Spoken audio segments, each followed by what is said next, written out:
कंजूस और उसका सोना। एक गांव में एक अमीर जमींदार रहता था। वह जितना अमीर था उतना ही कंजूस भी। अपने धन को सुरक्षित रखने का उसने एक अजीब तरीका निकाला था। वह धन से सोना खरीदता और फिर उस सोने को गलाकर उसके गोले बनाकर अपने एक खेत में एक पेड़ के नीचे गड्ढा खोदकर डाल देता था। रोज खेत जाना और गड्ढे को खोदकर सोने के गोलों की गिनती करना उसकी दिनचर्या का हिस्सा था।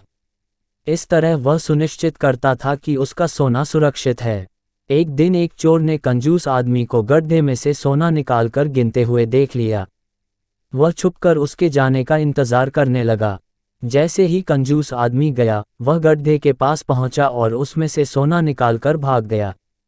अगले दिन जब कंजूस आदमी खेत में गड्ढे के पास पहुंचा, तो सारा सोना नदारद पाकर रोने पीटने लगा। उसके रोने की आवाज़ वहां से गुजरते एक राहगीर के कानों में पड़ी, तो वह रुक गया। उसने कंजूस आदमी से रोने का कारण पूछा, तो कंजूस आदमी बोला, मैं लुट गया, बर्बाद हो गया, कोई मेरा सारा सोना लेकर भाग गया। अब मैं क्या करूंगा? सोना किसने चुराया? कब चुराया? राहगीर आश्चर्य में पड़ गया। पता नहीं चोर ने कब इस गड्ढे को खोदा और सारा सोना लेकर 9-2-11 हो गया। मैं जब यहाँ पहुंचा तो सारा सोना गायब था। कंजूस आदमी बिलखते हुए बोला, गड्ढे से सोना ले गया।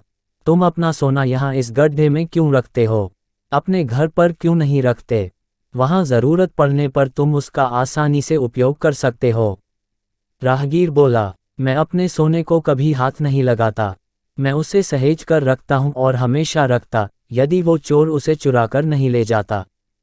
कंजूस आदमी बोला। ये बात सुनकर राहगीर ने जमीन से कुछ कंकड़ उठाए और उसे उस गड्ढे में डालकर बोला, यदि ऐसी बात है तो इन कंकड़ों को गड्ढे में डालकर गड्ढे को मिट्टी ढक दो और कल्पना करो कि यही तुम्हारा सोना है, क्योंकि इनमें और तुम्हारे सोने में कोई अंतर नहीं है।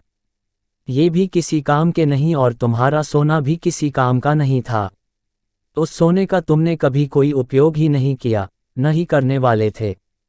उसका होना न होना बराबर था। सीख, जिस धन का कोई उपयोग न हो, उसकी कोई मोल नहीं। अगर कहानी अच्छी लगी हो तो प्लीज वीडियो को लाइक, शेयर और चैनल को सब्सक्राइब जरूर कर दे। धन्यवाद।